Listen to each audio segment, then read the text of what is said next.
Hey y'all, Toad here. Well, I was asked to do a video about this repair. What we got here is a small dinghy. This is the, Alright, let me get this, I'm not going to take the cover off, but you can see this is a small 8-foot dinghy that is kind of the shuttle craft for the big sailboat. And unfortunately, it was sitting next to the boat and somebody hit it with their car and cracked it right along here and kind of smushed it in a little bit. And we're going to do the repair today, and I've already done part of it because I had to dry overnight. This is just that expandable foam. All I did was pull this out. There's a small airspace between the two hulls, and I like this expandable foam because it makes a great base to put fiberglass resin into.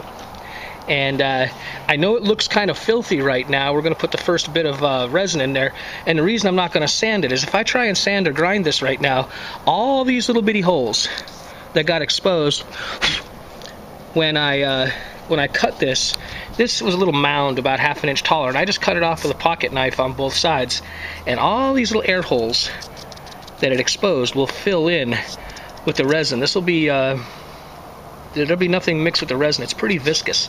So I'm not going to put a whole lot on here, but you'll see it'll go into these little holes kind of like the resin would if I was using a fiberglass cloth. So let's go ahead and mix up some resin and I'll put that in there. Alright, well what I've got here, this is some West System epoxy. I'm a big fan of the West System products, and I don't have my tripod out here outside right now, so I'm going to set the camera down and just kind of ease that in there, and I'll be right back. Alright, all I'm doing here is chasing the dribbles, putting them back on top. This is not a particularly warm day, so it might take a little while for it to gel up. The West System epoxy is it's a two-part, and while a little expensive, it is a really good product. I have been using it, I guess, for, I don't know, 20 years for all kinds of projects. It's a 1-to-1. I can't remember. That's how long it's been since I've actually looked at it. I actually have the little pumps that you put down inside the cans that contain the hardener and the resin, and they've got several different additives, everything from just thickening agents up to and including this really good, it's a carbon powder that you can add. And boy, if I can ever get back to the canoe, I'm going to use some of that powdered additive on the bottom of that boat to give it some serious abrasion resistance. And I've used it before, and it's so good you actually have to be a little careful, because if you put that stuff on in a spot where you need to sand, oh my, you will have a very difficult time sanding it. Alright, well, enough blabbing. I'll come back when this is gelled up and we get to the next step. Alright, I don't know if you can catch that, but it's just now starting to gel up a little bit. It's been about, I guess I've been messing with this for about 15 minutes or so. And very soon, see how it's not as viscous as it was before? And now you can work it just a little bit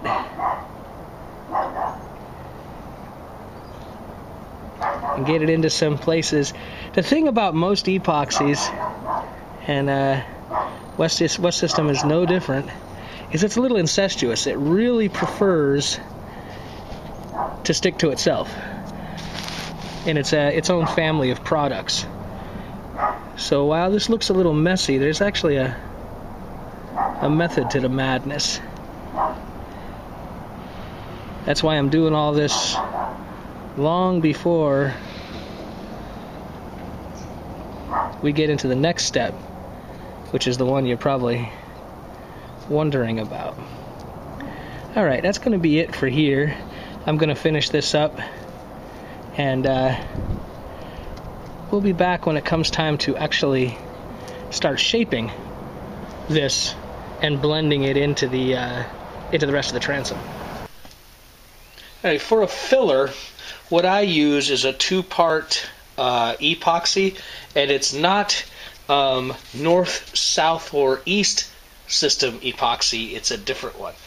And that same group of people makes this awesome filler that kind of goes with their products, and it's real light,